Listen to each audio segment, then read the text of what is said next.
apparemment, ah oui, c'est ça, le décompte se fait. Donc on est en enregistrement, voilà, pour une séance de ce que j'appelle communément la psychomaïotique, mais qui va avoir un autre nom avec mon livre. Donc voilà, c'est parti. Ok. Je suis tout oui. Ok. Bon, donc, Frédéric, je vous ai appelé suite donc à la vidéo que vous avez enregistrée et diffusée sur YouTube concernant l'addiction, Oui, qui a fait grandement écho à moi, dans la mesure donc où je souffre d'une addiction, effectivement, qui est la boulimie. ok. Et donc ça, Oui, depuis combien de temps, oui. Oui, depuis combien de temps, oui. depuis très longtemps, quoi. Hein. Depuis, j'ai des souvenirs en fait de toute petite, enfin toute jeune, quoi, petite, je sais pas, genre autour de, je suppose, 6, 7, 8 ans. Oui, Donc, et du coup, ce que vous avez décrit, quoi, à savoir le phénomène, ce qui se passe, c'est exactement ce que je vis. oui, Et du coup, ça m'a donné l'élan de vous contacter d'accord, pour qu'on puisse voir ensemble, donc justement, qu'on puisse aller visiter ça, quoi. Hein. d'accord. Et euh, donc ça, c'est quelque chose enfin, la boulimie qui a eu lieu de façon continue durant votre vie, ou alors ça a été discontinu? Oh je le retrouve quand même assez continuellement, avec des périodes où c'est plus fort Que que d'autres, d'autres. d'accord. Hein. Ok, Et donc avec quelque part de toute façon une maîtrise au niveau de l'alimentation qui reste là, quoi. Vous voyez, toujours en train, en gros, de se surveiller, quoi. Voilà. ah oui, Hein, oui, toujours un œil sur ce qu'on va manger, quoi. Oui, ouais, voilà, exactement. Donc, j'ai visité par des psychothérapies donc les origines possibles, hein, parce qu'il y a quand même un terrain dans ma famille qui est là.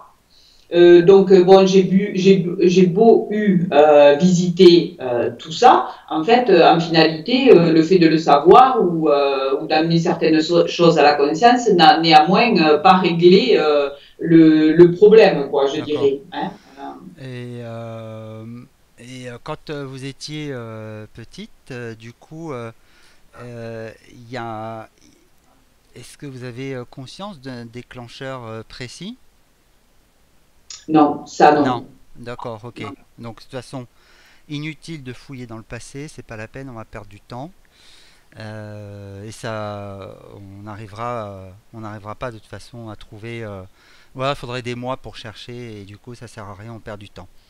C'est Mhm. complètement inutile. Donc en fait, ce qu'il faut faire, c'est tout simplement revenir dans le présent. Et je veux savoir en fait ce qui se passe dans votre tête, euh, dans votre esprit, euh, les instants qui précèdent les crises de boulimie. Enfin, Mhm. on va dire une crise de boulimie. Quelles sont les pensées qui vous traversent l'esprit à ce moment-là? Alors, je dirais que en fait, c'est lié donc à un sentiment de vide. D'accord.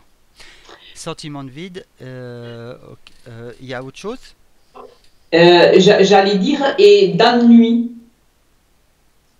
C'est-à-dire, si je sens là, un moment, je m'ennuie, bon, par exemple, en ce moment, je ne travaille pas. Oui, Donc, il y a des moments où je m'ennuie. Ça, oui, c'est plutôt en fin, je dirais, d'après-midi, quoi. Je ressens autour, à partir de 16-17 heures, hein, voilà, peut se mettre en place, quoi. d'accord. Donc il y a donc un ennui comment dire, qui prend naissance, un sentiment d'ennui. Il y a Oui. des images qui sont associées. Ben, c'est-à-dire qu'il y a plutôt des pensées, des images, pas vraiment, mais des pensées, quoi. Genre, ben, qu'est-ce que je me fais, qu'est-ce que je m'ennuie, je fais rien, à quoi je sers, Ah oui, c'est pas des choses. pareil. Ah oui, il y a pas mal de choses différentes parce qu'il y a l'ennui et puis derrière il y a à quoi je sers. Donc il y a Oui, quelque chose de plus profond déjà parce que l'ennui serait en fait une conséquence déjà de à quoi je sers. Apparemment, si vous posez la question, c'est qu'il y a quelque chose en vous qui pense que vous ne servez à rien. ben, ouais, ouais, ouais. Et ça, déjà, c'est intéressant d'aller l'explorer. Parce que apparemment, vous avez l'air de croire que vous ne servez à rien. Oui, il y a une pensée qui est crue de cet ordre-là, quoi. Hmm, oui.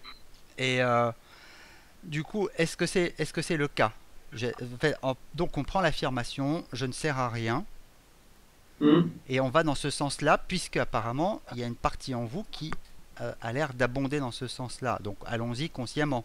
Je ne sers à rien, deux points. Et pourquoi? quels sont, quels sont, quels sont les motifs qui valident ce genre de pensée? Ben, dans le fait, en fait, de ne rien, je dirais faire, hein, et par le fait de ne rien faire, d'accord, de ne pas produire, entre guillemets, quelque chose, quoi. Ouais. Et donc, du coup, c'est comme un sentiment d'inutilité. Mais produire quelque chose pour vous-même ou pour quelqu'un d'autre? Ben, pour quelqu'un d'autre, hein, mais oui, pour quelqu'un d'autre, oui. D'accord. Euh, donc on est bien d'accord que c'est un sentiment d'inutilité parce que en effet vous n'êtes pas au service de quelqu'un d'autre. Ouais, Et c'est ouais. et c'est factuellement le cas. Ben oui. D'accord. Ça, comment dire, les à la période où vous étiez euh, dans cette même comment dire dans cette même crise de boulimie, c'est toujours la même pensée qui revenait, le sentiment Euh, d'inutilité. ouais, je pense que en fond, si je réfléchis un petit peu par rapport aux différentes situations, le fond de course, il y a ça. Et après, le fait de pas me sentir aussi quand je ne me sens pas bien à un endroit. D'accord. Je ne sais pas si vous avez un stylo et un papier à côté de vous. Oui, oui, Ouais, oui. ouais, parce qu'il faut le noter. Parce que sinon, moi, je vais pas Oui, arriver d'accord, à me d'accord, souvenir de d'accord. tout. Oui, Donc, de ne pas vous sentir bien quelque part ou à un endroit. Ça, faut le oui, noter. Parce oui, on y reviendra. oui. Ok, je l'ai noté. Ok. Quand vous dites je ne suis utile à personne, Ouais. c'est réellement le cas dans votre vie? Ou alors Non. c'est juste une opinion? Ouais, c'est en fait c'est une opinion, une opinion. J'ai découvert, je vais vous dire que en fait j'ai découvert ce week-end là que il y avait quand même en moi le côté sauveur, hein, qui était là. Oui. Et du coup, en fait, est-ce qu'il n'y a pas quelque chose qui est lié parce que quand je vous dis là, et c'est sorti comme ça, donc c'est que c'est comme ça que ça se vit quelque part, c'est quand je ne fais rien pour les autres. Mais en fait, avant toute chose, avant de penser aux autres, ça serait peut-être bien que je pense à moi, quoi, que je commence par penser à moi, non? Oui. Mais là en fait, en faisant ça, en fait, vous faites le jeu de votre mental. Ah, ok. Oui. Parce que vous n'avez pas tort en disant qu'à un moment donné, il faudrait penser à vous. Mais en faisant ça, en fait, vous n'allez pas explorer la partie en vous qui essaye de... Ok. Ce que je suis en train de dire précisément, c'est qu'il y a une partie en vous qui, en fait, vous assaille de penser comme, en fait, une Sylvie inutile. Vous Oui. voyez? Et du coup, ce flot de pensée lié en plus au sentiment d'ennui fait que vous basculez dans la boulimie. Oui. Le fait de vous occuper de vous et d'être utile à vous-même c'est en effet quelque chose qui est en soi louable. Mais il n'est pas dit pour autant que les pensées en fait qui vous assaillent Ah, vont être forcément guéries. Vous voyez ce que je veux dire? oui, je comprends, oui. Oui, oui, tout à Alors, fait, oui. et parce qu'en fait là, il y a l'idée plutôt de je contrecarre une pensée par une autre, Oui, mais en j'entends fait, bien. sans avoir guéri celle qui est à l'origine. Oui, oui, tout à fait. C'est Donc comme si c'était une fuite, quoi, hein, voilà, pour pas courir. ou plutôt une compensation, mais les compensations ça marche un temps. Quand on a l'énergie pour compenser, quand on n'a plus l'énergie pour compenser, la pensée première revient. Oui. Vous voyez? Mhm. Là ce que je voulais donc savoir, c'est confronter votre pensée à la réalité. Donc apparemment, dans ce que j'entends en fait, quand vous dites je suis inutile, c'est pas, de ce que vous me disiez tout à l'heure, c'est pas si vrai que ça. Vous êtes utile à d'autres dans votre vie au quotidien. Oui, oui, tout à fait, oui. Ok, mais dites-moi en quoi. Moi, je veux que ça soit du factuel pour que votre mental imprime. C'est-à-dire, vous voulez dire en quoi est-ce que je Oui, peux rendre le, des services à ma famille, quoi, autour de moi, que ce soit à mes parents, à mes enfants, voilà, à des amis, d'accord. euh, Ok, voilà, des choses de cet ordre. Hein. ok. Donc là, quand on en est à ce stade-là où manifestement dans la réalité vous arrivez en effet à être utile, pourquoi alors ce sentiment, cette pensée persistante de se sentir inutile? Ben, je ne sais pas. Je ne sais pas. Donc on va continuer à explorer le je ne suis pas utile, je ne suis pas utile parce que il y a forcément derrière une raison à ça. Et puisqu'il y a une partie de vous qui pense ça, il y a forcément des arguments derrière qui corroborent ça. Mhm. Je ne suis pas utile parce que quelle en est la raison ou le motif?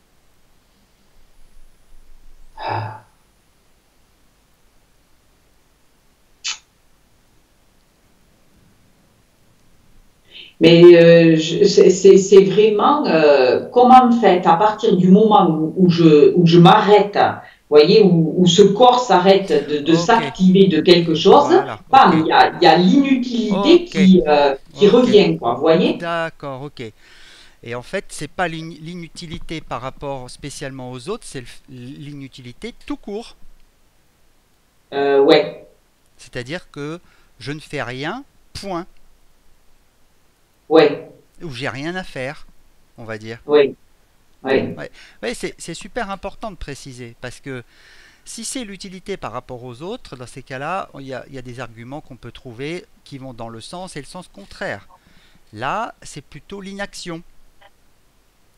Hmm. C'est ça en fait. Oui, ou pas, c'est ça, oui, tout à Ok, fait, ouais, voilà. oui, oui, oui. Et voilà. Et donc, vous voyez, c'est là où c'est super important de savoir en fait poser les bonnes questions de façon à décortiquer en fait euh, quelle est la vraie traduction en fait que le mental tente voilà, de nous faire passer, le message qu'il nous fait passer. Donc en fait, c'est l'inaction. Et, Oui. et pour vous, vous faites un raccourci entre inaction et inutilité. Oui, très, oui, oui, oui, oui, oui, c'est clair, ouais. Voilà. Hmm. Donc sous-entendu, faire, c'est être utile. Oui. Est-ce que ça c'est vrai? Est-ce que Euh, ça c'est pas, est-ce que ça c'est pas quelque chose qui est hyper relatif? si, si, Alors donnez-moi je des vois très exemples. bien parce Ouais, que, donnez-moi des mais, exemples. Quand vous êtes en train de faire quelque chose, mais pour autant, c'est pas forcément utile. oui, aussi, oui, tout à fait, oui. Eh ben, donnez-moi des exemples. Parce que le mental a besoin de se retrouver devant des choses factuelles. Alors, pour ce qui est là, vous voyez, ça a zippé dans mon esprit, là. Ouais. Là, là, le mental, Oui. ça switch, là. Quand vous dites ça switch, c'est-à-dire il fait quoi? Là, je sais plus quelle est la question. Ah oui, ça c'est typique, oui.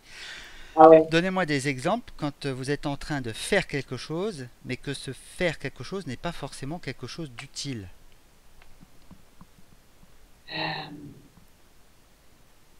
Ben, par exemple, je sais pas si je suis dans mon canapé et que je regarde la télé, c'est pas forcément utile, quoi. Ok, et ça pour autant vous le vivez bien. Ben, ça se vit euh, pour, je dirais, entre guillemets, pour s'occuper, quoi. Quand il n'y a rien à faire techniquement, manuellement, quoi, ou corporellement. Hmm, hmm. Mais malgré tout, euh, vous n'êtes pas forcément utile à ce moment-là. Vous regardez la télé parce que vous avez trouvé cette occupation-là. Oui. Mais pour autant, derrière, il y a bien conscience qu'en effet, vous ne faites pas grand-chose. Mais malgré tout, ça déclenche rien derrière. Ben, non, pas, pendant un certain temps, non. Et après, par exemple, de là, va commencer à naître le sentiment d'inutilité, quoi. Mhm, mhm. Qu'est-ce qu'il y a d'autre comme exemple? En fait, vous êtes en train de faire quelque chose et pour autant, c'est pas utile. Euh, je cherche. Ben, si par exemple je vais manger alors que j'ai pas faim, c'est pas utile. Oui, alors ça, on tourne en rond parce que là, on retombe sur le problème qu'on veut soigner. Donc du coup, Bon, ok. ça, c'est pas un bon exemple du tout. Donc, ouais, ben, là, Là, en citant cet exemple, c'est le chat qui se mord la queue, là. ouais, ok. Ouais. Euh, donc, comme quoi, il y a bien un endroit où ça veut pas aller, visiblement, hein, Hmm. qui est bien. Alors, on va faire autrement. Je vais poser une autre question. Hmm.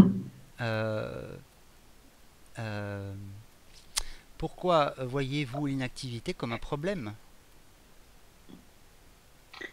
Pourquoi je vois une activité comme un problème? L'inactivité, hein, Ah, l'inactivité. l'inactivité, Oui, pardon. l'inactivité comme un problème. Euh, ben, Parce que, parce que en parce que, fait, il y parce a quand que, même. parce que si je pose la, par exemple, si je dis par exemple autour de vous, je sais pas si vous avez des frères et des sœurs, Oui, j'ai un frère. voilà, par exemple autour de vous, il peut très bien y avoir votre frère ou de manière plus large vos voisins ou plus proche des amis qui en fait parfois passent des journées à ne rien faire, Oui, à être selon comment dire les, euh, les les repères de votre mental inutiles. oui. Et à eux, ça leur pose pas problème. Est-ce que à vous, ça vous pose problème le fait que les autres soient inutiles et qu'ils ne fassent Euh, et qu'ils soient inactifs? ben, je vais dire non et ça me pose fondamentalement, ça me pose pas de problème maintenant, mais par contre auparavant, quand moi-même j'étais actif, je sais pas, il peut y avoir des jugements par rapport à Ah, ça. on Hein. y vient. Ça, j'en étais persuadé qu'ils étaient planqués derrière, mais je voulais pas l'annoncer comme ça tout de suite parce que je me suis dit si je le dis, elle va pas le trouver par elle-même. Mais j'en étais mais quasiment persuadé. Je me suis dit c'est qu'il y a derrière le fait d'être inactif, je suis sûr qu'il y a des jugements et on y vient. Donc du coup, Oui. à l'époque, vous étiez actif, c'est-à-dire vous aviez un boulot de manière quotidienne, etc. Donc du coup, qu'est-ce que vous pensez des autres qui étaient inactifs? Eh ben, que c'était des Ah feignants. ben voilà, et ben voilà, on y vient, on y arrive. Vous voyez, c'est un...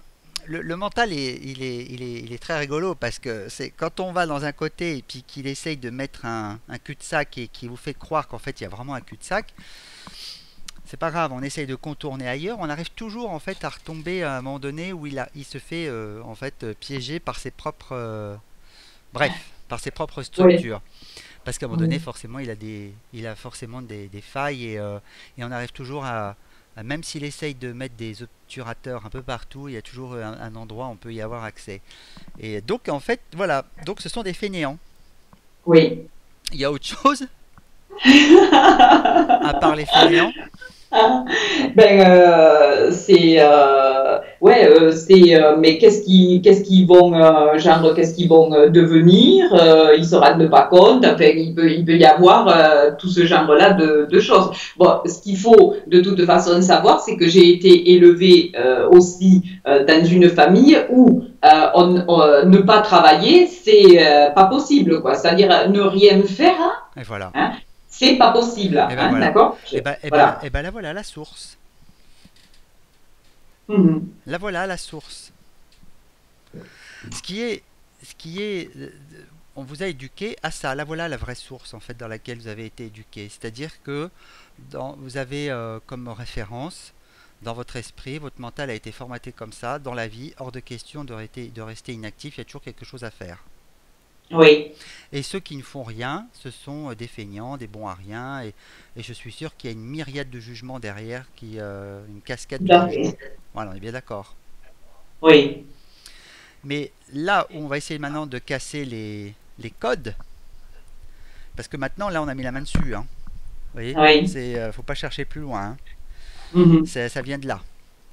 Là, on va essayer maintenant de casser les codes. C'est en quoi, vous allez voir comment, peut-être, on va rigoler de la manière dont peut-être votre mental va résister à cette question. Il est possible qu'il y résiste, comme ça peut aussi ne pas résister. Mais on va voir, on va rigoler. Euh, euh, comment dire Ah, zut, je suis en train de perdre la question. En quoi il est utile de ne rien faire? En quoi il est utile de Hmm. ne rien faire? Ouais. C'est quoi cette question?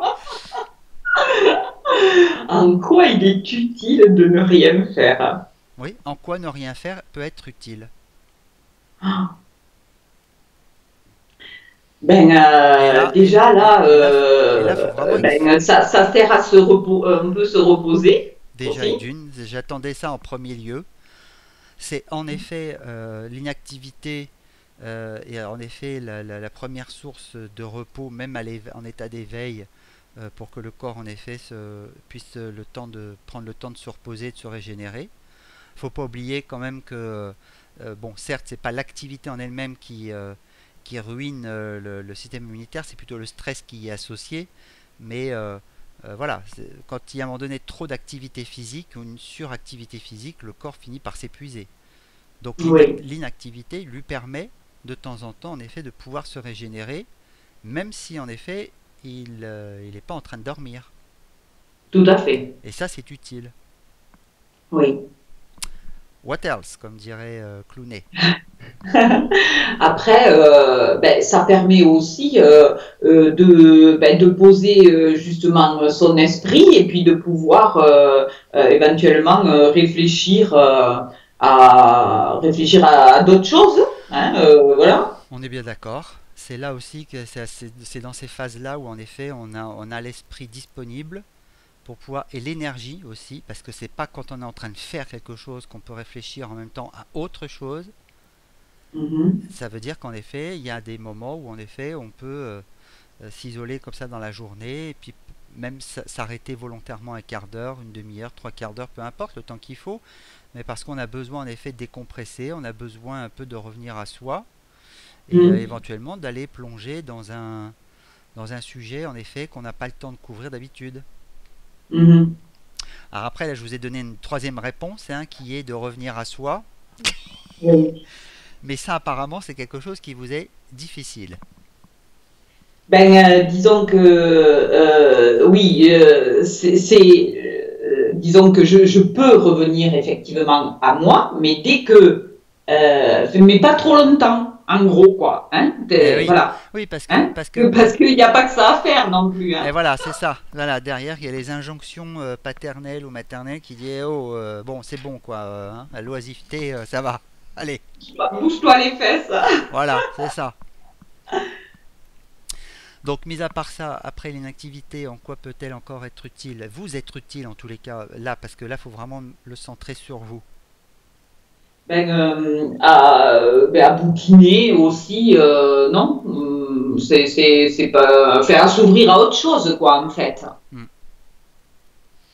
Ok, donc on revient au fait que être inactif, c'est être inutile.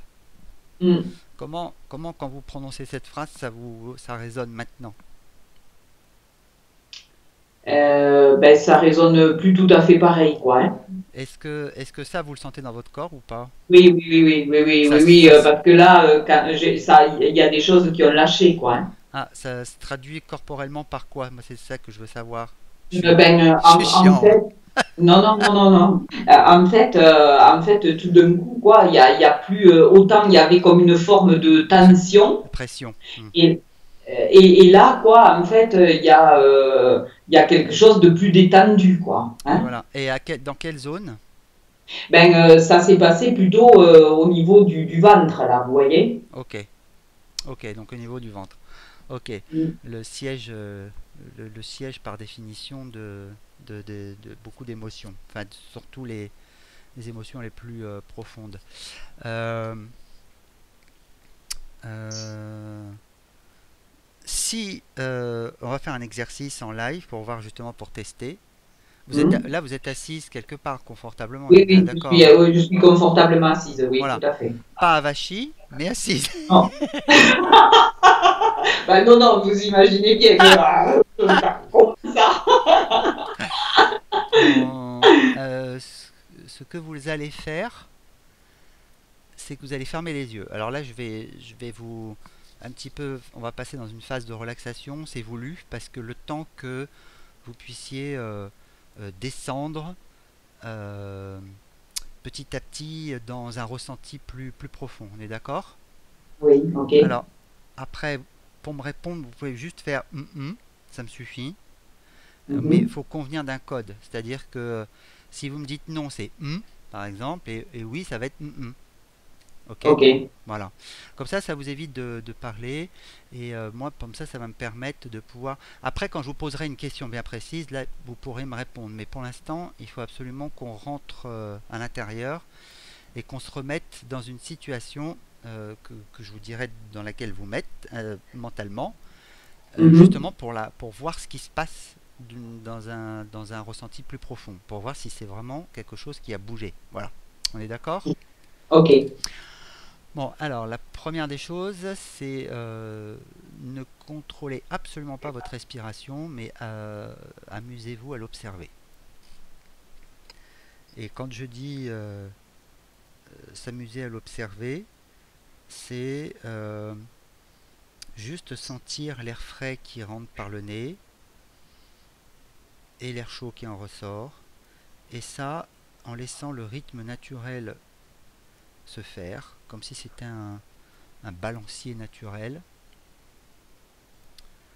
Donc on observe juste le mouvement de la respiration, c'est-à-dire que ce que ça met en mouvement au niveau de la cage thoracique, au niveau des clavicules, au niveau du diaphragme. Peu importe si vous arrivez à le ressentir euh, tout de suite ou pas, c'est pas le sujet. Le sujet, c'est on observe sa respiration comme on observe, comment dire, des oiseaux sur une branche. On n'a pas le pouvoir de les faire s'envoler, on n'a pas le pouvoir de le faire s'atterrir sur la branche, on peut juste observer les oiseaux s'amuser sur la branche, pépiller sur la branche aussi, comme on observe sa respiration, on ne la contrôle pas, c'est juste regarder ce qui se passe et comment ça se passe. Donc c'est juste observer qu'il y a déjà un affaissement de la cage thoracique et puis ensuite un regonflement de la cage thoracique, juste ça. Voilà. C'est aussi, par exemple, s'amuser, tout ça c'est ludique, c'est s'amuser à examiner dans quelle position est le corps actuellement. Et pour ça, en fait, ce que vous pouvez faire, c'est regarder et observer quels sont les points d'appui de votre corps, c'est-à-dire les pieds, est-ce qu'ils reposent au sol? Ça ne veut pas dire pour autant qu'il faut les poser s'ils ne sont pas posés, mais est-ce qu'ils reposent au sol? Et si oui, est-ce que vous sentez en fait les points d'appui des pieds sur le sol? Est-ce que si vous avez les avant-bras sur une table, est-ce que vous ressentez en fait les avant-bras posés sur la table ou sur les accoudoirs d'une chaise ou d'un fauteuil? Est-ce que vous sentez votre dos posé sur le dossier de la chaise? Est-ce que vous sentez si ce dossier de chaise monte jusqu'aux omoplates ou s'arrête à peu près aux trois quarts du dos? Est-ce que vous sentez le bas du dos collé au dossier ou au contraire est-ce que ça fait un creux? Est-ce que vous sentez bien en effet le fessier posé sur le siège? Voilà, des petits détails comme ça. Est-ce que par exemple vous arrivez à sentir les cheveux que vous avez sur le crâne? Est-ce que vous arrivez à sentir les vêtements que vous avez sur votre peau? Est-ce que vous arrivez aussi, par exemple, à écouter les bruits qui sont autour de vous? Et tout ça en ne faisant qu'observer les choses, sans jugement, sans essayer de changer quoi que ce soit. S'il y a un bruit qui se pointe, il fait partie de l'expérience. C'est-à-dire que vous l'intégrez dedans, en faisant, ça fait partie d'un tout. Parce qu'il y a des choses qui vivent autour de vous, il y a ce que je suis en train de vous dire, il y a ce que l'expérience que vous êtes en train de faire, et puis il y a tout ce qui se passe autour. Tout ça fait partie de l'expérience. Est-ce que, par exemple, dans votre corps, vous arrivez à sentir ce cœur qui bat sous la cage thoracique? Est-ce que dans votre corps, vous arrivez à sentir s'il y a des zones qui sont plus froides, d'autres plus chaudes? Est-ce qu'il y a des endroits où ça pétille, où il y a des petits picotements? Est-ce qu'il y a des endroits... Voilà, c'est tout ça. Amusez-vous déjà à regarder tout ça. Et pendant que déjà je vous parle, votre mental, en fait, petit à petit se calme. Et vous rentrez petit à petit dans une zone de plus en plus profonde, je dirais. Est-ce que c'est le cas? Ok, voilà. Parfait. Donc, on continue juste à observer cette respiration qui sert de balancier, encore une fois. Si vous pouvez aussi vous amuser à observer ce qui se passe derrière les paupières closes si vous avez les yeux fermés. Sinon, si vous fixez un objet, regardez-le intensément, avec beaucoup de curiosité. Mais vous pouvez aussi regarder, quand on a les paupières closes, regarder ce qui se passe en fait derrière les paupières closes. Souvent, il y a des formes qui naissent et puis qui se transforment et puis qui se redessinent autrement avec des couleurs. Voilà, il y a des tas de petites choses comme ça parfois derrière les paupières closes. J'imagine que depuis qu'on a commencé cette petite relaxation, j'imagine aussi que la respiration s'est peut-être un peu calmée.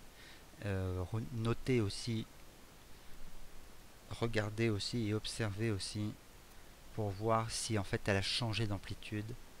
Est-ce qu'elle est plus calme que tout à l'heure ou plus rapide, plus profonde, moins profonde, plus superficielle, plus...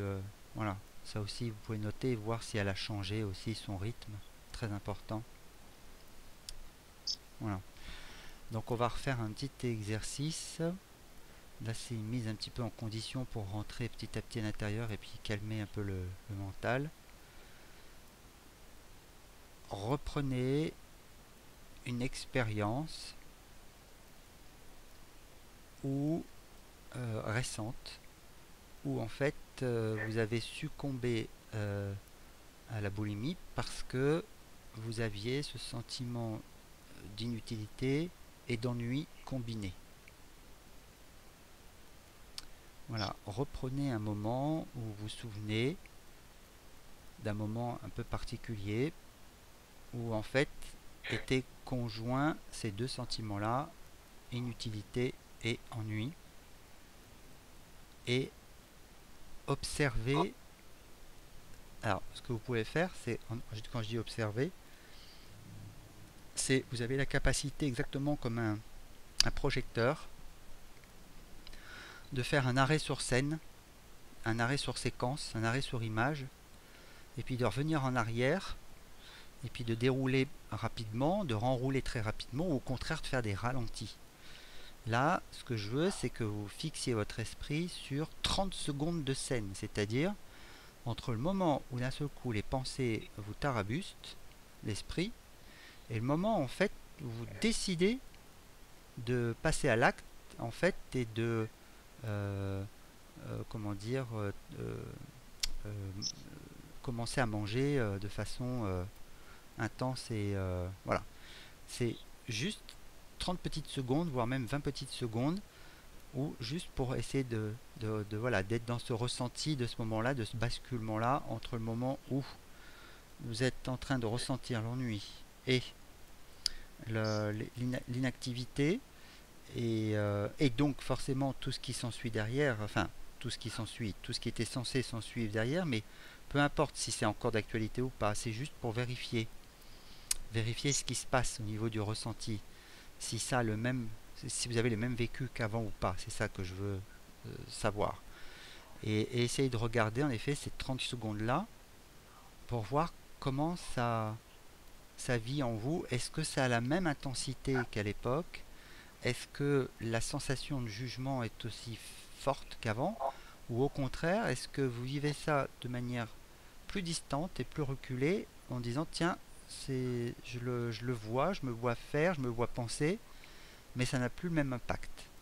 Et si ça a un impact, s'il y en a encore un, à quel niveau se situe-t-il au niveau du corps et quelle sensation reste-t-il? Voilà. Donc amusez-vous juste à aller et venir en arrière, à aller en avant puis revenir en arrière, faire des arrêts sur image et puis essayer de rester comme ça concentré dessus pour essayer de voir précisément ce qui en découle, et s'il en découle quelque chose, oui, et si oui, dans quelle partie du corps est-ce que ça a une résonance et quel est encore les sentiments associés, et s'il n'y a plus rien, si ça n'évoque plus rien, dans ces cas-là, ça n'évoque plus rien.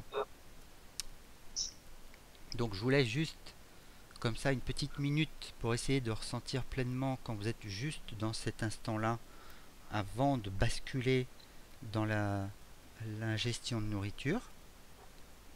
Et ensuite, je vous demanderai en fait ce qu'il en est. Là, c'est juste un exercice de ressenti qui va permettre en fait de savoir où on en est réellement. Donc, je vous laisse 30 petites secondes.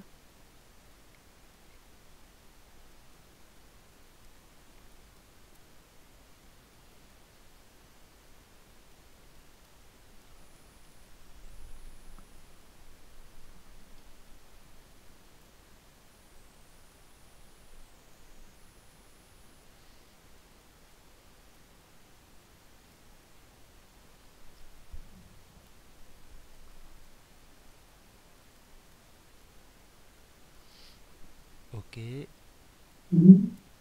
Du coup, là maintenant, vous pouvez toujours les yeux fermés, mais vous pouvez me parler normalement. Mais toujours les yeux fermés, hein, parce que comme ça on garde le ressenti plus vivant. Est-ce que vous êtes d'abord arrivé à saisir une séquence en particulier? Oui, j'ai pu voir une séquence, oui. D'accord, ok. Seconde question, est-ce que quand vous l'avez visualisé, comment dire, quelle était l'intensité du ressenti? Est-ce qu'il y en avait un? Est-ce qu'il était plutôt négatif, plutôt sympa ou pas sympa? Au départ, là, une fois, pour le visualiser, quoi, j'étais plutôt, comment dire, détachée. Hein, Oui, j'ai vu ça et j'étais plutôt détachée. oui, Et ensuite, là, quand il a été question, quand vous m'avez dit là qu'on allait en reparler, là, que j'avais 30 secondes pour en reparler, là, j'ai senti à ce moment-là une tension venir, quoi, comme une boule au niveau du ventre, quoi. d'accord. Quand vous étiez en train de visualiser la scène ou alors quand je vous ai dit qu'on allait en reparler? Quand vous m'avez dit qu'on allait en reparler. D'accord. Mais du coup, est-ce que c'est ça qui vous a donné la tension au niveau du ventre ou alors est-ce que c'est la vision que vous aviez? Ben, c'est à un moment donné, c'est au moment où je vois qu'en fait, je vais passer à l'acte, c'est là que ça se tend, quoi. D'accord.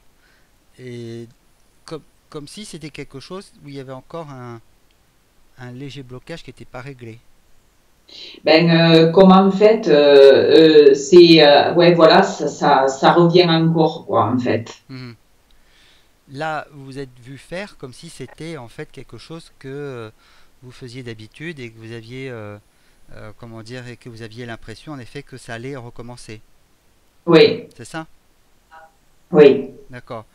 Donc ça veut dire qu'il y a encore une zone en vous, en fait, même si tout à l'heure, en effet, le fait d'avoir compris que inactivité et jugement étaient associés, il y a encore une zone en fait qui n'est pas totalement soignée. mhm, On va continuer à faire l'exercice dans ces cas-là. Donc toujours les yeux fermés. On va, vous allez reprendre la séquence que vous avez choisie. oui, Et maintenant, je vais vous demander de faire un exercice particulier par rapport à cette séquence. Encore une fois, je vous rappelle juste les modalités. Vous êtes vous-même le projectionniste, c'est-à-dire que vous avez la capacité d'appuyer sur pause, retour en arrière, avance rapide, recul rapide, ou alors ralenti avant, ralenti arrière. C'est vous en fait qui jouez avec le projecteur pour en fait bien arriver à sentir et à creuser la scène. Maintenant, ce que je vais vous faire faire, c'est revoir cette même scène, cette petite séquence là qui doit durer même pas 20 secondes, elle doit être très courte. Et cette séquence, en fait, on, on l'arrête, elle doit s'arrêter en fait au moment où vous allez pour basculer. C'est-à-dire que euh, vous l'arrêtez pile poil à ce moment-là. C'est-à-dire que vous n'accédez pas en fait à la suite. C'est-à-dire que vous n'accédez pas à l'alimentation, vous arrêtez oui, juste avant. On est d'accord? oui. Vous êtes juste dans cette zone où vous ressentez en effet l'ennui, l'inactivité, les jugements qui vont derrière. Et on s'arrête pile poil au moment où vous êtes censé passer à l'acte. Dans votre visualisation, vous ne passez pas à l'acte. D'accord? Oui. Donc là, ce qu'on va faire, c'est que quand vous êtes là où vous êtes, dans votre esprit et dans le souvenir que vous avez d'une situation, vous allez démarrer la séquence de ces 20 secondes en, en, en commençant par observer tout ce qui se passe autour de vous. Cette même séquence en regardant les couleurs, les formes, tout ce qu'il y a autour de vous, tout ce qui existe à ce moment-là autour de vous. Donc vous démarrez la séquence, vous ressentez en effet l'ennui, l'inactivité, les jugements, feignants et compagnie. Et puis vous vous amusez en fait à tourner votre tête, votre regard, et vous regardez en fait dans cette même séquence tout ce qui se passe autour de vous à ce moment-là. Dans quel décor vous êtes, quelles sont les couleurs, comment vous êtes habillé, tout un tas de détails en fait que vos yeux peuvent percevoir.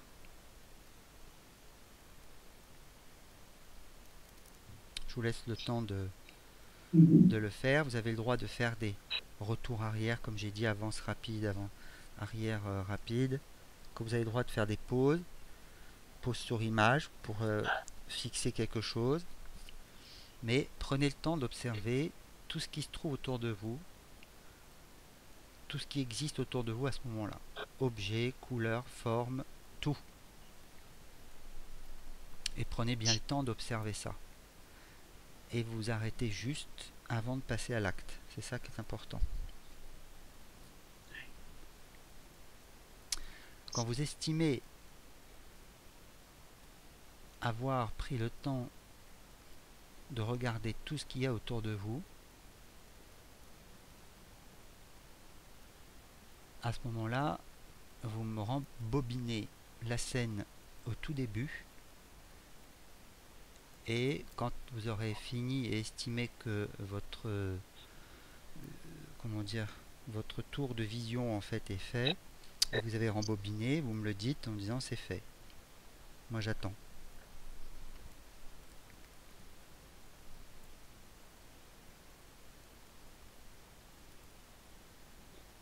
Ok, c'est fait. Parfait. Alors maintenant, on va reprendre exactement la même séquence, sauf que au lieu de regarder tout ce qu'il y a autour de vous au niveau des formes et des couleurs, vous démarrez la séquence, mais cette fois-ci en écoutant tout ce qui se passe autour de vous, à ce moment-là, dans cette scène. Tous les bruits qu'il peut y avoir, ce que vous entendez à l'intérieur, ce que vous entendez à l'extérieur. Vous observez la scène à partir de vos oreilles, de manière auditive, et vous essayez de percevoir tout ce qui se passe sur un plan auditif.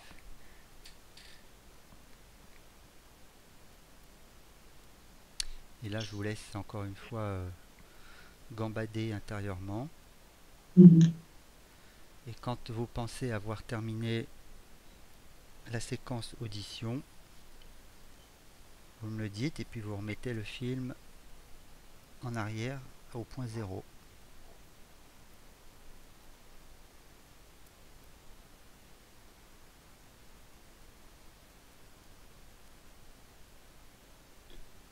Oui, c'est ok. Ok. Troisième phase, vous allez reprendre la même séquence, sauf que cette fois-ci, ça n'est ni visuel ni auditif, ça va être olfactif, c'est-à-dire que vous vous concentrez essentiellement sur tout ce que vous sentez olfactivement durant cette séquence. Quelles sont les, les odeurs à ce moment-là qui sont présentes, s'il y en a, si oui lesquelles, arrivez à les distinguer.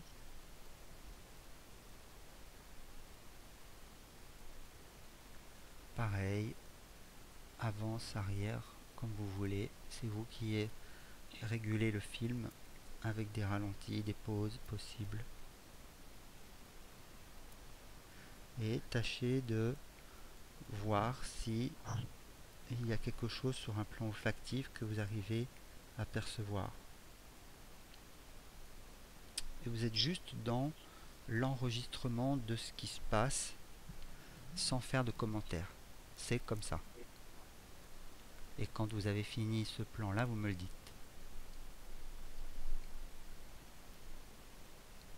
Là, c'est ok. Parfait. Dernier exercice avant la tentative du grand saut. Euh, toujours les yeux fermés, toujours avec ce même petit souvenir. Vous allez maintenant revoir la même scène en ressentant ce qui se passe exactement dans votre corps.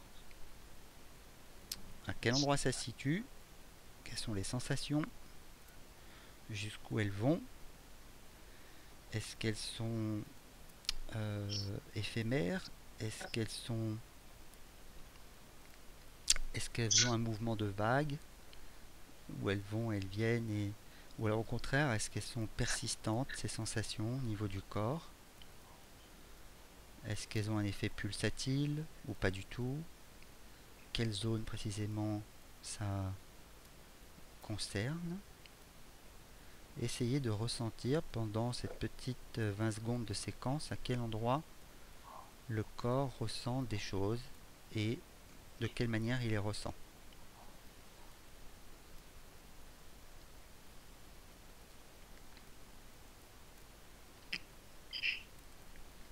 Toujours pareil, sans commentaire, sans jugement, c'est juste observer ce qui se passe.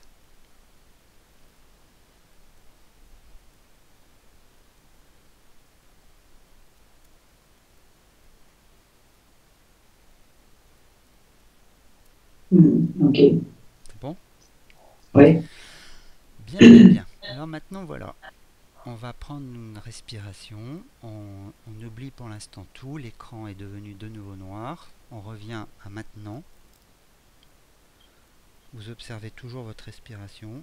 Vous êtes toujours en contact avec votre corps. Ça, c'est très important.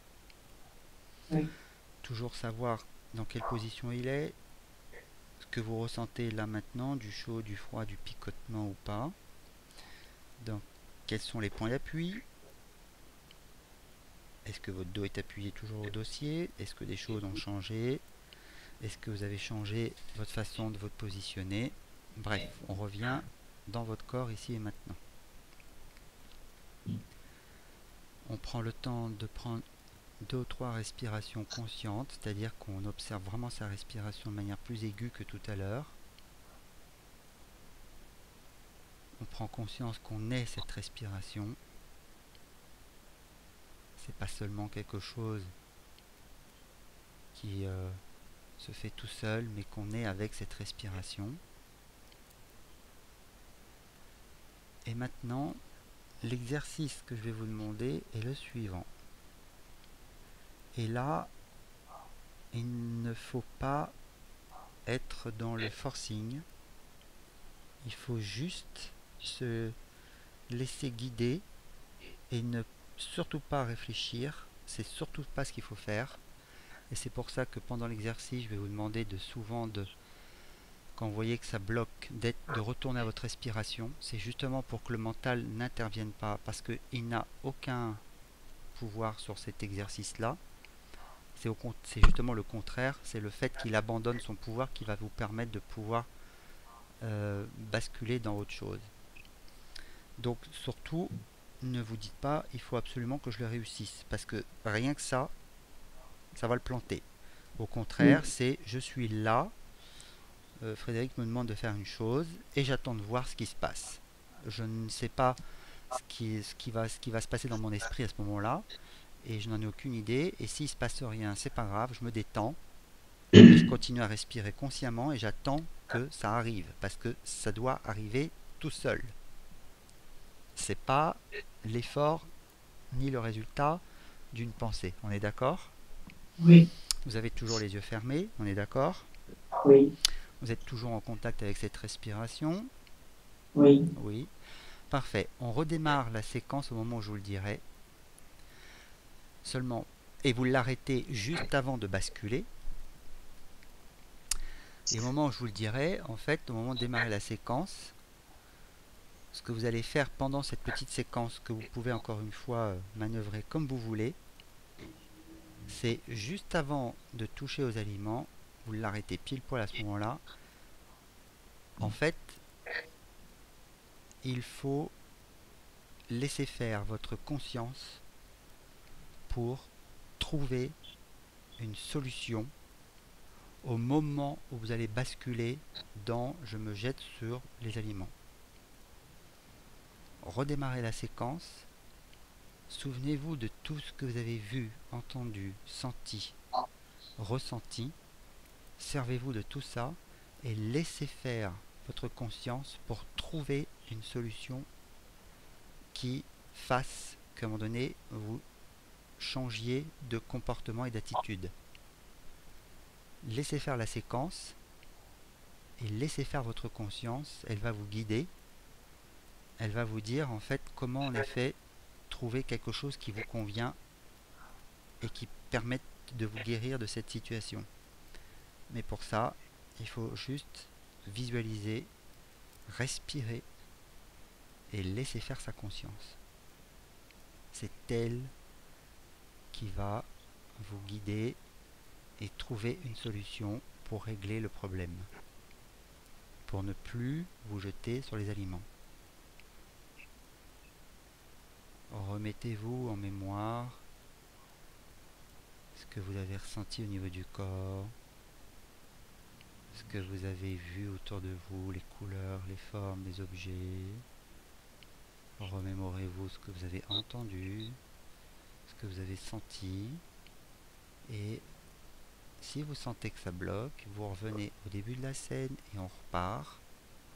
Et au moment où vous allez pour toucher aux aliments, demandez à votre conscience de trouver quelque chose qui fasse que vous changiez d'attitude, de comportement. Changez la séquence, changez la suite de votre histoire. Mais pas avec votre mental. Laissez faire votre conscience. Respirez juste profondément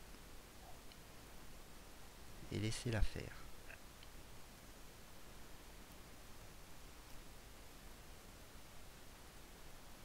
Si besoin, vous rembobinez et vous recommencez à dérouler la scène et laissez votre conscience vous apporter la réponse.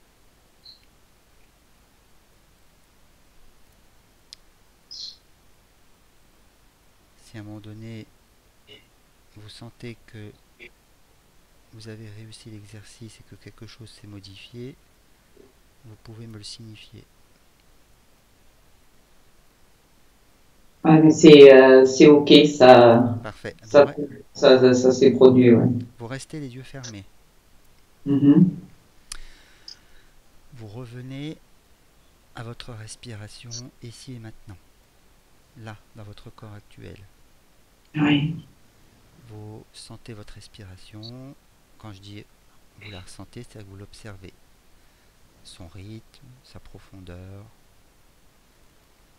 ou au contraire sa superficialité, vous notez juste, vous observez, vous êtes cette respiration. Vous êtes avec elle. Vous redémarrez la séquence avec la transformation incluse.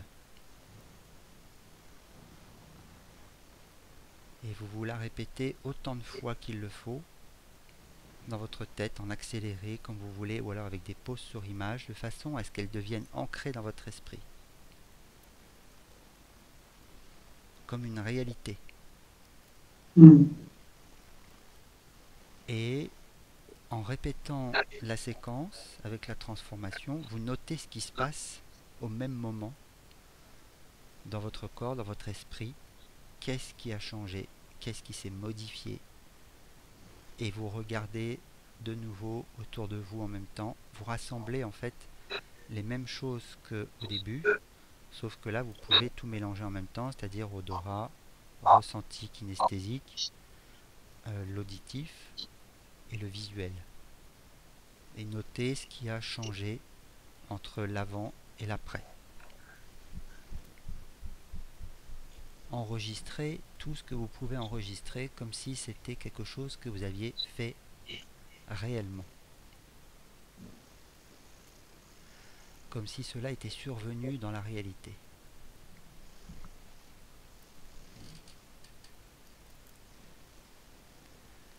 Et une fois que vous pensez avoir bien enregistré ça dans votre esprit, eh bien vous me le dites. Mais c'est ok. C'est ok. Oui. Toujours les yeux fermés. Est-ce que vous pouvez me dire ce qui s'est passé à un moment donné pour qu'il y ait quelque chose qui change dans le scénario?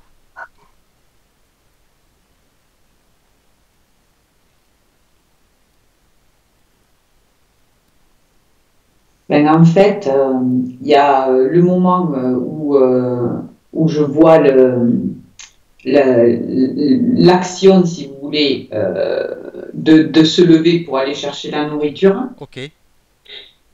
Mais très rapidement dans l'exercice, en fait, j'ai senti que c'était en fait comme une vague Oui. qui déferlait, quoi. Et à ce moment-là, quoi, au lieu cette vague, au lieu de me lever pour aller chercher de la nourriture, Ok. c'est en fait se laisser porter par la vague. C'est vraiment, c'est venu immédiatement. Comme une vague, quoi. Vous voyez, la vague de l'océan, quoi, en fait. Je vois. Et venir en écume sur le sable, quoi. Ok. Et qu'est-ce que vous avez ressenti au moment où il y a ça qui a remplacé l'ancien système, on va dire? Avec une grande liberté, quoi. Il n'y a absolument plus du tout. Tout à l'heure, je vous ai dit que j'avais cette boule-là dans le ventre. Hein, Oui. et qu'elle n'y est absolument plus du tout, quoi. Et donc, ça fait en fait comme un mouvement de liberté, quoi. Vous voyez? Oui. Voilà. Oui. Super. Mais ça s'est fait direct, quoi, hein, vous voyez? Oui, oui, je vois bien. Oui, oui, je vois bien. Je vois bien parce que c'est une technique que j'ai employée pour moi pendant des années, mais de manière automatique. Donc je sais très bien comment ça fonctionne. Oui. Et c'est ça qu'en Oh, fait, et c'est ça que j'ai été persuadé qu'un jour, qu'à un moment donné, vous alliez prononcer dans cette séance, bien avant qu'on la commence, c'était le mot liberté. oui, c'est ça, oui. Et c'est ce que tout le monde cherche, mais sans en avoir véritablement conscience. Et au-delà du fait, en effet, d'avoir des crises de boulimie, ce qu'on cherche, en fait, c'est être libre. Et pas libre spécialement vis-à-vis de quelque chose en particulier, c'est se sentir libre intérieurement de beaucoup de choses, en fait. Oui. Et là, vous l'avez capté. Hmm. Et comment vous vous sentez là maintenant? Eh ben, ça fait ouf, quoi, à Ouf. l'intérieur, quoi, hein. Ah. Ouais, En plus, c'est une très belle image par-dessus le marché. Ce que vous avez capté, c'est plutôt quelque chose de très. Vous voyez, par exemple, vous êtes pas, enfin, votre conscience vous a pas dit, bah tiens, plutôt que de manger, t'as qu'à tricoter. Ou, vous voyez, c'est pas quelque chose comme ça qui est survenu. oui, C'est plutôt de l'ordre d'une sensation profonde qui, en fait, du coup, vous a amené derrière, vous a fait déboucher sur une autre sensation. oui. Et c'est très, enfin là, maintenant que vous prononcez là, le mot liberté, de toute manière, c'est tout à fait ce qui est là en ce moment présent, quoi, en fait. Et vous voyez, il y a 15 jours de ça, ou 15 jours ou 3 semaines de ça, ben, je suis allée faire un vol en parapente, quoi. Ah, Vous voyez? Et parce que en fait, ouais, c'est ce truc de d'immensité qui est et de liberté, quoi. En fait, voilà, ça représente. Il y a plein de choses là qui bougent dans ce sens, quoi, en fait. mhm, mhm. De toute façon, comment dire, les injonctions qu'on reçoit durant l'enfance, c'est une vidéo d'ailleurs que je vais pas tarder à faire sur YouTube parce que c'est de plus en plus présent dans mon esprit. C'est c'est ce qui va nous formater plus tard dans notre, enfin c'est ce qui va nous conditionner en fait dans nos habitudes, qu'elles soient des bonnes habitudes ou des mauvaises habitudes, c'est ce qui va nous conditionner. Et là, on se rend bien compte que être inactif, on est, en fait, c'est juste une perception des choses. Parce que Mm. l'inactivité, qu'est-ce que ça veut dire si on commence à réfléchir? Alors qu'on sait très bien que si on est inactif, on sait très bien que c'est pas forcément qu'on est inutile, au contraire. Encore une fois, on l'a vu tout à l'heure, le corps peut en effet en profiter pour se régénérer, pour se reposer. Les muscles ont besoin à un moment donné de s'agiter, mais aussi ont besoin de se reposer. Et il y a beaucoup de choses comme ça, le système parasympathique, etc. Enfin, il y a beaucoup de choses qui ont besoin à la fois de mouvement et en même temps par moment d'immobilité. Oui. Et, euh, et là, on voit bien que vous êtes tombé dans une famille où, voilà, il faut bouger parce que sinon, il faut faire quelque chose parce que sinon, t'es un vrai feignant, t'es un bon à rien, quoi. Oui, c'est Et, ça, oui. et on voit que c'est comment dire, un jugement reçu. Enfin, je veux dire, c'est quelque chose, c'est un a priori, enfin, c'est un a priori, c'est un préjugé, qui en fait repose sur pas grand chose. C'est-à-dire qu'en gros, si on s'active, si on fait quelque chose dans la vie, bah, du coup, on n'est pas un feignant.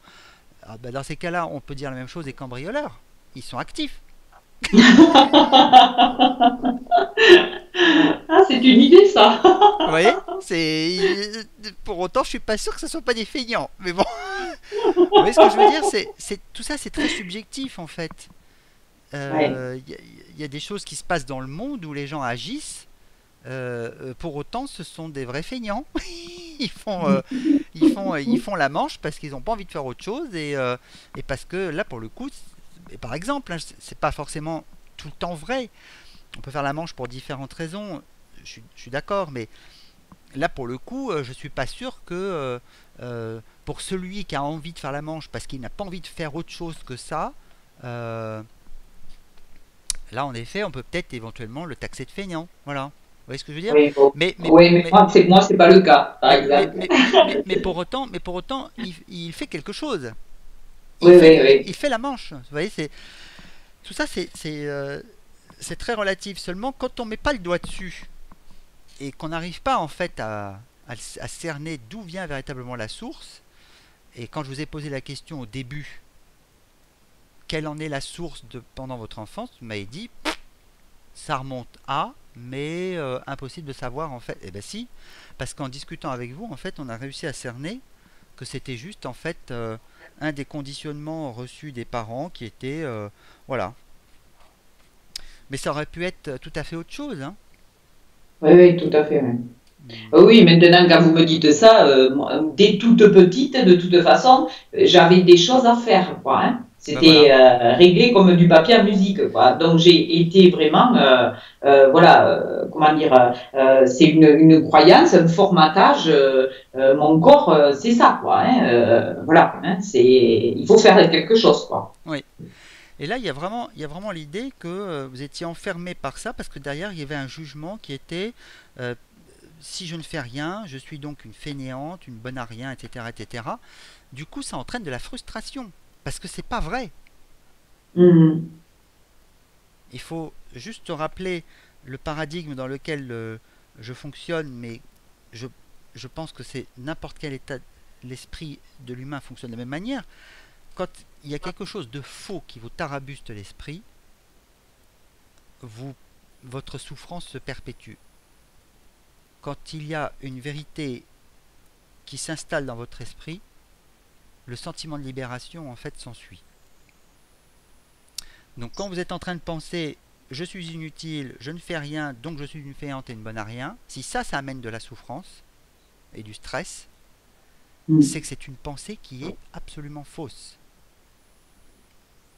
Oui, D'ailleurs, je l'ai fait en vidéo il n'y a pas très longtemps, puisque je disais à un moment donné s'ouvrir ou souffrir.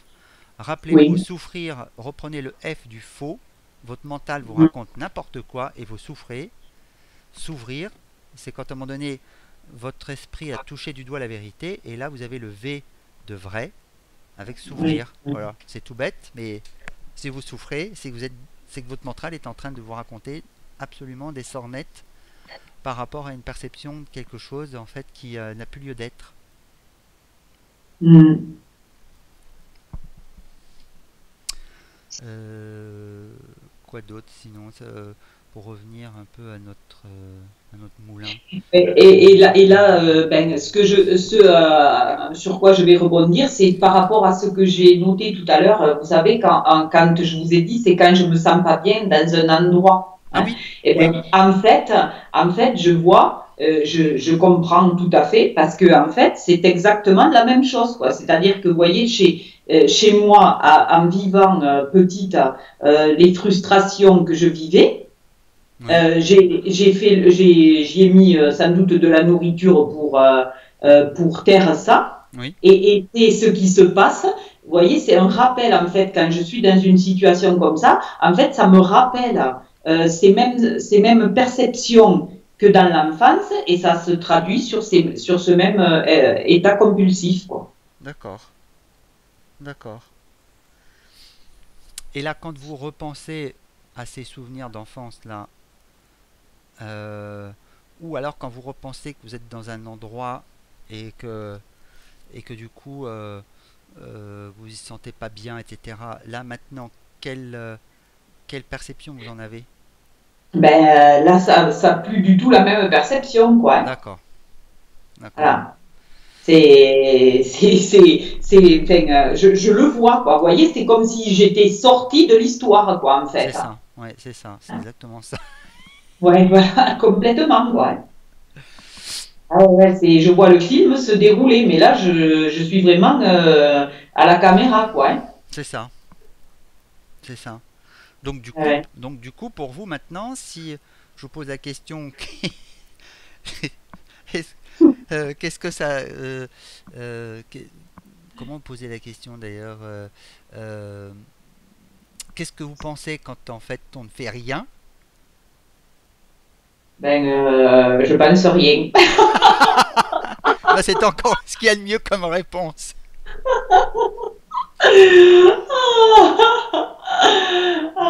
Ben, c'est que c'est comme ça et que c'est un temps à ne rien faire, quoi. Voilà, Et, c'est que la vie se pose comme ça. et en plus, vous pouvez même en fait répéter l'exercice que je vous ai fait faire juste pour revenir à vous, parce que ça, du coup, c'est quelque chose qui, pour le coup, peut... euh, Ah euh, oui. parce que là, ce que je vous ai fait faire, mine de rien, pendant les 20 premières petites minutes, je pense, ça s'appelle méditer, hein. Oui, oui, oui, oui, ça, ok, je sais. Enfin, Voilà. je sais. Voilà. Non, non, mais Après, ça oui, me vous pouvez le fait, savoir, mais je vous le oui, précise, c'est tout. Je vous le précise pour oui, qu'on soit bien clair, vous et moi. tout à fait. C'est juste un exercice de méditation que je vous ai fait faire, hein. Mhm, mhm. Quand je vous demande de vous Mais recentrer sur votre c'est respiration. revenir à ça, quoi, aussi à ces moments-là, quoi, hein. Hmm. Voilà.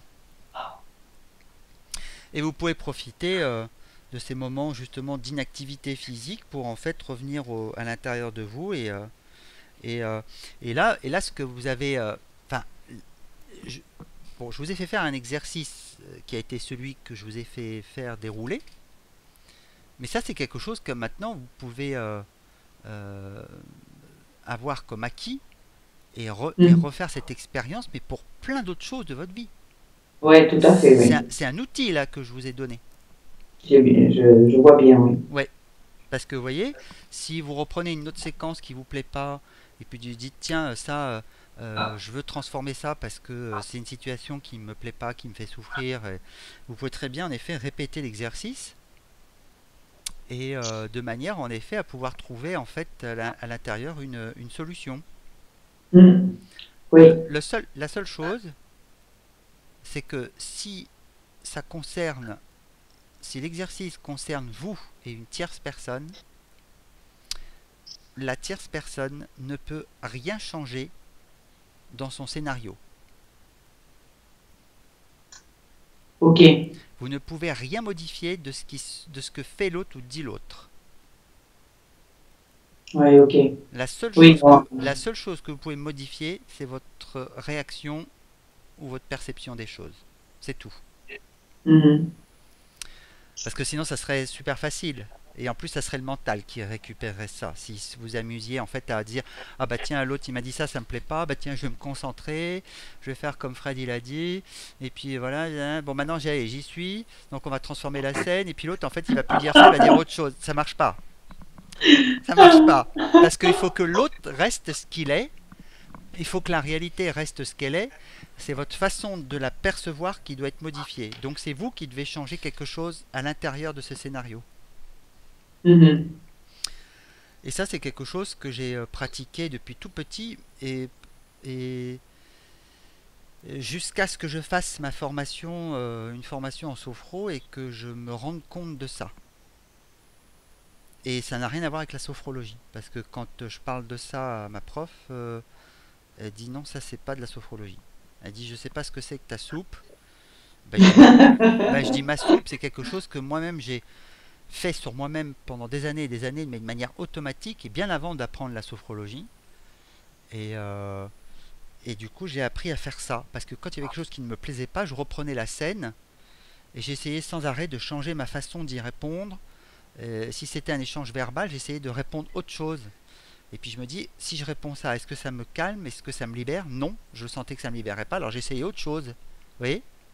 Mhm. Et pour ça, j'étais obligé de répéter la scène, répéter la scène, répéter la scène, répéter la scène, jusqu'à ce qu'il y ait un déclic. Mais en fait, ce qui se passe véritablement, c'est que quand on fait cet exercice-là, il y a une transformation en fait à l'intérieur qui opère. Parce qu'à un moment donné, pour arriver en effet à changer son fusil d'épaule, en gros, il faut qu'il y ait quelque chose qui bouge à l'intérieur de nous-mêmes. Et sans le savoir, en fait, je me rendais compte qu'en fait, je méditais sur un problème qui me posait problème.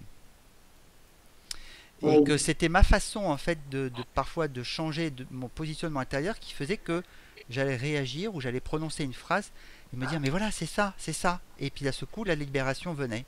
Mais la libération venait parce que je me suis rendu compte que parce que moi j'avais changé en fait mon optique. Mhm. Et en même temps, c'était comme je sens, en même temps, ce sont des exercices purs de méditation. C'est-à-dire que vous êtes bloqué sur un truc, sur une séquence de votre vie, et en fait, parfois j'y ai passé des jours, des semaines dessus. Je revenais sans cesse dessus en me disant bon alors du coup ce truc-là, là c'est pas réglé. Alors comment je vais le régler? Et ça en fait c'est une forme de méditation. Quand on revient sans arrêt sur quelque chose de sa vie, je l'ai déjà dit dans une vidéo, on finit par trouver des solutions. Je pense que c'est la vidéo sur la phobie d'ailleurs. Mais on finit par trouver une solution. Elle est à l'intérieur de nous. Mhm. Et là, Oui, là, par exemple, la vague, c'est venu direct, quoi. Hein, c'est voilà, hein, sans ça a été. réfléchir, sans réfléchir. Ah oui, ah, tout à fait, oui. Voilà, voilà. Et C'est pas du tout mental, quoi. Hein. voilà. Donc là, ce que je vous ai fait faire, en fait, c'est quelque chose que vous pouvez refaire toute seule euh, pour n'importe quel problème, en fait, qui est quelque chose qui Mhm. vous cause de la souffrance ou du stress ou de l'angoisse ou je sais pas trop quoi. Vous pouvez très bien reprendre les mêmes étapes que je vous ai fait faire. Oui. Parce que c'est vraiment tout simple. Mais je dirais c'est une forme de méditation active, c'est-à-dire que euh, vous n'êtes pas seulement assise là où vous êtes en train de vous concentrer juste sur votre respiration, vous prenez un sujet que vous voulez absolument étudier et que vous voulez en fait livrer à votre conscience pour qu'elle modifie quelque chose dans la perception que vous en avez sur le moment, Mhm. pour justement atteindre cette libération, cette paix, ce bien-être, vous le prenez comme vous voulez. Ça a 36 000 mots pour décrire la même chose. Oui. Mais voyez bien que là, quand on vérifie aujourd'hui, c'est que quand vous avez un souvenir de vous toute petite dans ce scénario-là, le souvenir plus récent quand vous allez vous jeter sur la nourriture, on voit qu'en fait, du coup, il y a quelque chose qui a changé. Vous ne vivez plus les choses de la même manière quand vous le visualisez. Tout à fait, oui. Et en même temps, quand on vous pose la question, en fait, qu'est-ce que vous pensez de l'inactivité, etc., on voit bien que derrière, il n'y a plus les mêmes références qui viennent. Mhm. Voilà. Oui, parce qu'en fait, c'est comme si je sentais bien. C'est pour ça que la vidéo là que vous avez faite m'a tellement interpellée, quoi. Mm. Parce qu'en fait, je sens bien. Vous savez, c'est comme si c'était collé, quoi. En fait, vraiment, quoi. Hein, c'est-à-dire, voilà, lié à une pensée, quoi. Et derrière cette action qui a été mise en place pour moi par rapport à la nourriture, où c'est vraiment hyper collé. Et le fait de cet exercice ça permet de décoller. Hein, et, et du coup, de laisser après, effectivement, la possibilité à autre chose d'être mis en place. Mais tant qu'on est collé, on est collé. Hein. Mhm. Oui. Et c'est pour ça que je vous ai fait faire la première phase de l'exercice qui consistait en effet à réinterroger en fait la manière dont vous percevez la réalité. Et en même temps, il y a quelque chose déjà tout à l'heure qui avait bougé. Mais Mhm. moi, j'aime bien le vérifier de manière plus profonde pour voir si ça a vraiment bougé plus en profondeur. Voilà, et c'est pour ça que j'ai fait faire cet exercice-là, parce que je voulais être certain que ça bouge en profondeur. Oui. Voilà. Parce que parfois, en effet, juste de se rendre compte qu'en effet, ce sont juste des jugements, et puis que, bon, somme toute, un jugement peut en remplacer un autre. Ce qu'on trouvait bien hier, on le trouve nul aujourd'hui, puis inversement, ce qu'on trouvait nul il y a 30 ans, on le trouve super aujourd'hui. Vous voyez, tout ça, c'est très relatif, en fait, les jugements. Et c'est Mhm. pour ça que je vais fait faire la seconde exercice, pour être sûr qu'en fait, on allait pouvoir euh, ficeler sceller la première changement de perception intellectuelle en vraiment quelque chose de beaucoup plus profond et de plus ressenti. Voilà. Mhm. On aurait pu continuer avec la méthode de requestionnement, hein, tout simplement. Hein. Bon, ça aurait pris presque plus de temps. Là, en fait, pour tout vous dire, la transformation, elle s'est faite en quoi? En moins d'une demi-heure. Oui. C'est énorme. Oui, oui, ça. En fait, c'est une technique qui permet d'aller vraiment très vite et vraiment, effectivement, en profondeur, quoi, Hmm. et corporellement. Et moi, je crois beaucoup aussi à au niveau du ressenti, quoi, ce qui se passe à l'intérieur, quoi, hein. Moi, j'ai tendance à dire, même un événement du passé, de toute façon, il est toujours présent dans notre tête. Donc, quelque chose qui se répète dans notre vie est forcément toujours présent dans notre tête aussi. Et c'est pour ça que moi, j'aime bien le moment présent, parce que quand je replonge la personne, souvent, par exemple, quand quelqu'un me décrit une scène par rapport à quelque chose qu'il n'arrive pas à faire ou qu'elle n'arrive pas à faire, la personne, en fait, pourrait en parler pendant des heures. Mais, mais en gros, ça sert à rien. Moi, ce que je veux, c'est qu'est-ce que vous ressentez au moment où ça se passe. Et pour ça, moi, j'aime bien recentrer la personne psychiquement sur le moment où elle sent que ça lui échappe ou que ça dérape. Mhm. Voilà. Euh, euh, c'est ce que j'avais fait au téléphone avec une autre personne. À un moment donné, je lui ai dit, ok, bon, apparemment ce que vous me dites là, ça va pas. Ok, dans ce que vous m'énumérez, ok, eh ben, fermez les yeux et imaginez la scène maintenant. Elle se déroule maintenant. Alors qu'est-ce qui se passe? Et du coup, la personne me livre au fur et à mesure ce qui se passe maintenant. Et du coup, moi, je préfère ça parce que là, c'est du vivant, c'est du live. Même si elle se base sur un souvenir, ce qu'elle est en train de ressentir se passe maintenant. Oui, oui. Et du coup, c'est beaucoup plus concis. La personne, en fait, est en train de vous livrer en live ce qu'elle est en train de ressentir en visualisant la scène. Mhm. Et moi, j'aime bien faire ça parce que du coup, ça évite en fait les grands discours euh, que le mental parfois peut avoir sur les choses et où en fait souvent on tourne autour du pot et en fait vous voyez par exemple quand vous m'avez dit bah, finalement peut-être que je pourrais compenser mon inactivité plutôt d'arrêter de m'occuper des autres puis de m'occuper de moi. Oui. Vous voyez, ça c'est Oui, c'est le mental qui cherche une solution, quoi, en voilà, gros. c'est ça, à sa façon. Oui, exactement.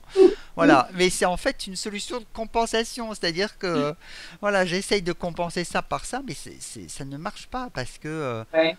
ça ne veut pas dire pour autant d'ailleurs que vous n'allez pas basculer sur quelque chose où vous allez être plus utile pour vous-même après cette séance. Mais ça, ne sera pas une compensation. Ça va se faire Mhm. tout seul ou ça ne se fera pas. Oui. Mais ça ne sera pas une compensation. Vous voyez? Mhm. Mais c'est ce genre de discours mental justement où le mental se piège tout seul en fait. Parce que Ouais. le problème, enfin la source du problème, ça vient du mental. Or c'est le mental lui-même qui essaye de régler son propre problème. Ça va pas, Ouais. ça colle Donc ça pas. va pas le faire. Bah oui. Ça- Et Einstein disait, vous pouvez régler un problème qu'à partir du moment où en gros euh, vous avez changé votre vision du problème. Voilà, c'est ça. Vous voyez? Oui. Et là, ce qu'on vient de faire, c'est ça. C'est que dans l'exercice que je vous ai fait faire, j'ai laissé votre conscience en fait changer la vision de la chose. Et du coup, vous n'avez plus les mêmes références qu'avant. Mhm. Voilà. Tout à fait.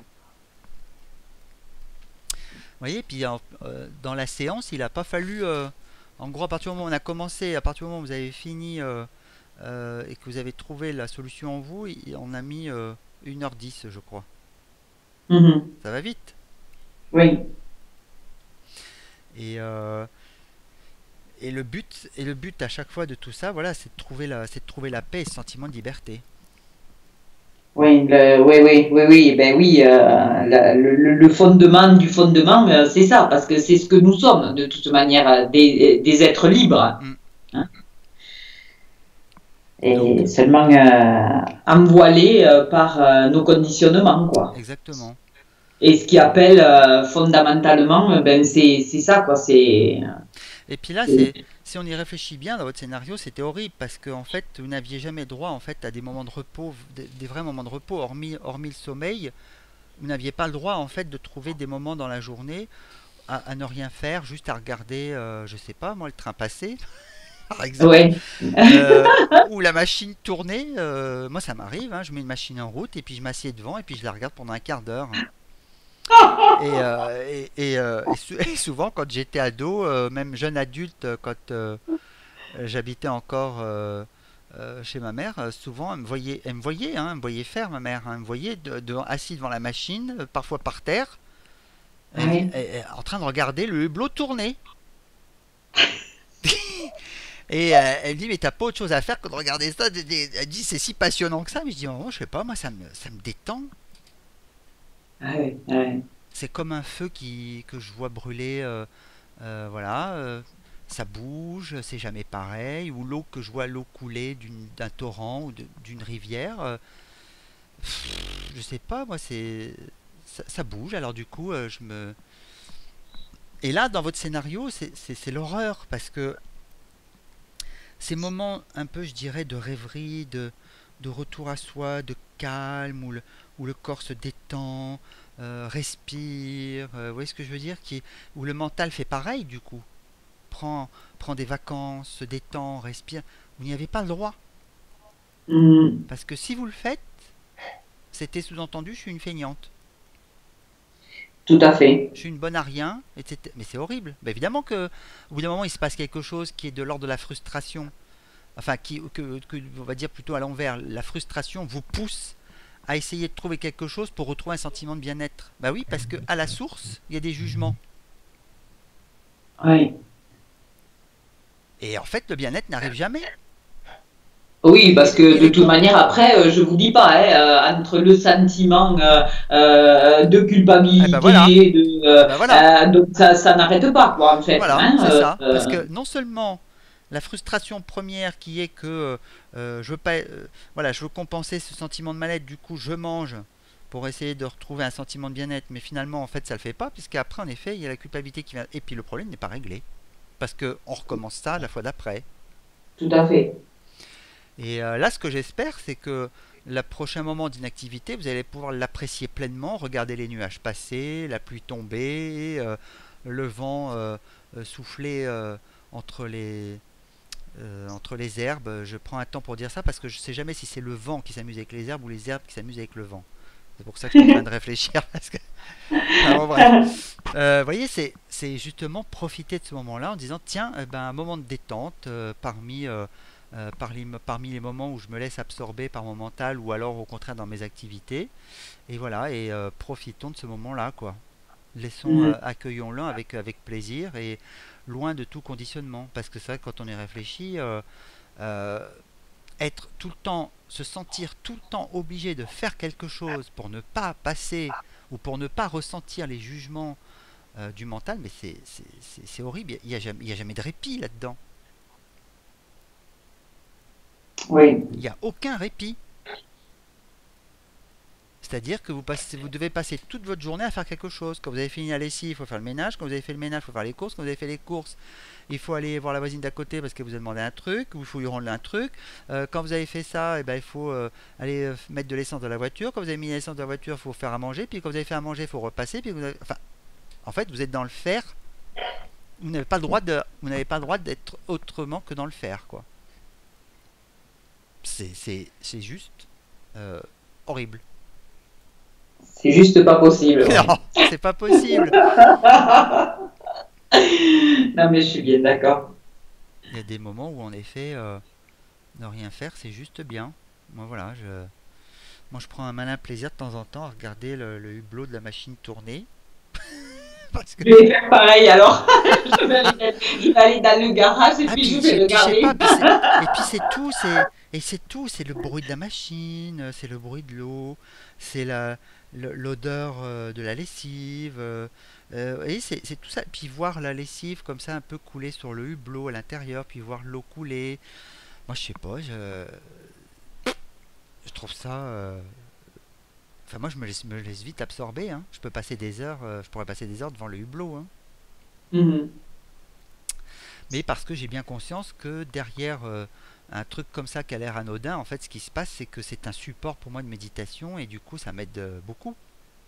Oui, Je plonge vite. Je plonge très vite. Je plonge plus vite que si je regarde juste la flamme d'une bougie. Parce qu'une bougie, c'est un peu plus fixe. Et du coup, bon, bah, oui, c'est un support de méditation, mais c'est pas mobile. Il se passe pas grand chose. Voilà. mhm. Oui, oui, après ça c'est chacun en fonction, je pense, de chacun, quoi. Hein.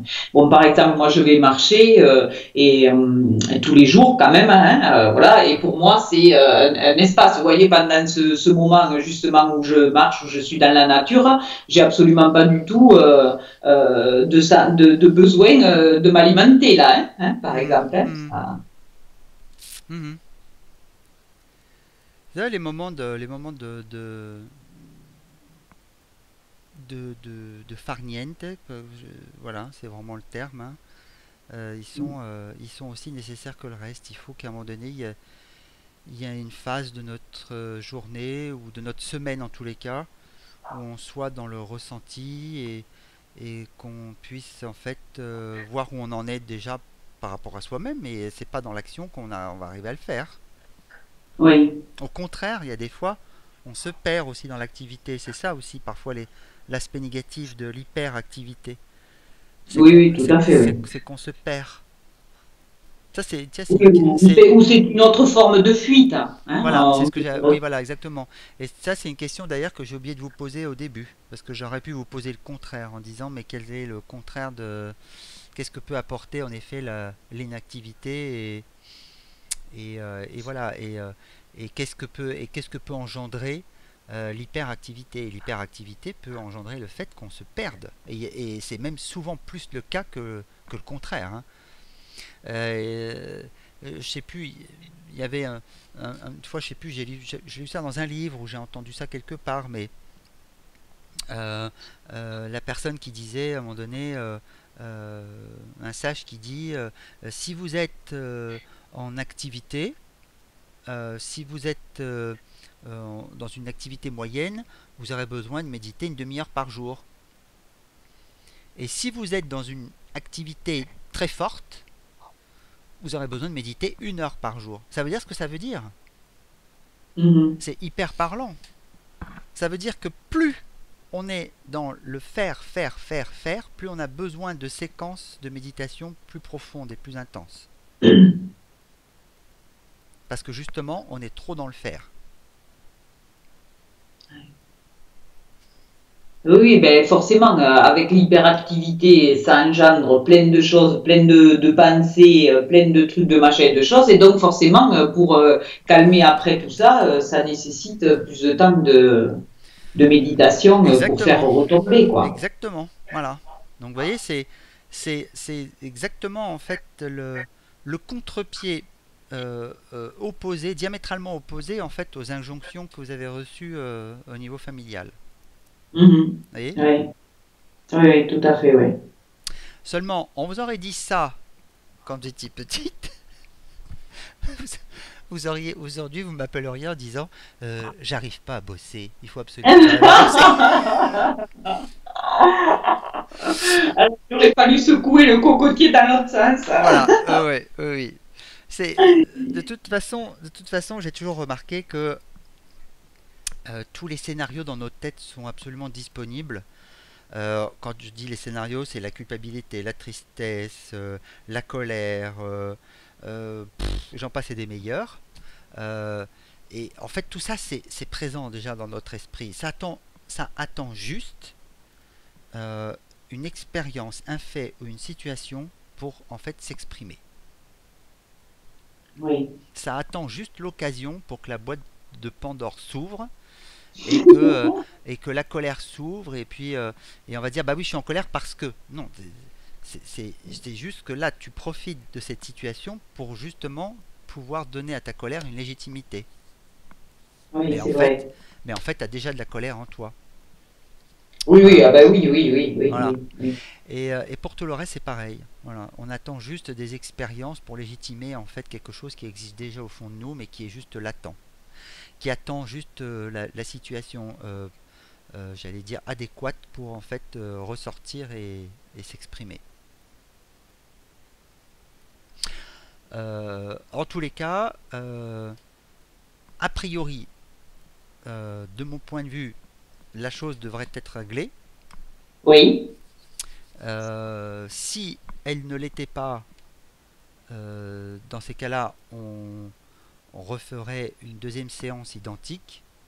A priori, je vois pas pourquoi ça ressurgirait. Ok. Voilà. Parce qu'en général, ce genre d'exercice, quand en fait il est quand même assez profond et quand la personne arrive à obtenir une autre, quelque chose d'autre dans sa visualisation et que la visualisation est transformée, en général, il est. Enfin, moi pour l'instant, j'ai pas vu de personnes replongées dans les scénarios précédents. Oui, ok. Voilà. Hein, après, j'ai pas, comment dire, j'ai pas les certitudes de tout. Euh, mais jusqu'ici, c'est vrai que j'ai pas eu à refaire une seconde séance pour réancrer la chose. Mhm. Voilà.